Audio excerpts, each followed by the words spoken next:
পুরো অডিয়েন্স কিন্তু আবার সেই চেতনায় ফিরে যায়। সুতরাং এই যে স্লোগানটা, এই স্লোগানটাকে আমরা যদি গানে রূপান্তর করতে পারি, সঙ্গীতে রূপান্তর করতে পারি, কিন্তু বড় ধরনের একটা অনুপ্রেরণা বাতিল হিসেবে আছে।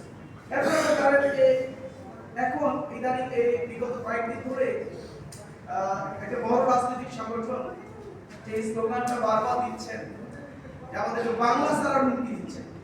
15 বছর ধরে ফেসিবাদের কাছ থেকে এই শব্দগুলো আমরা শুনেছিলাম, এখন সেই ফেসিবাদের ভাষায় যে বড় রাজনৈতিক দলের নেতা কর্মীরা এই স্লোগান দিচ্ছে।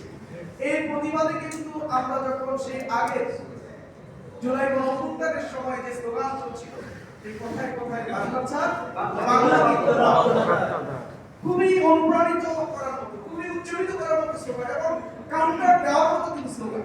সুতরাং এটাকেও কিন্তু আমরা খুব ভালোভাবে কাজে লাগাতে পারি সঙ্গীতের মাধ্যমে। ঠিক।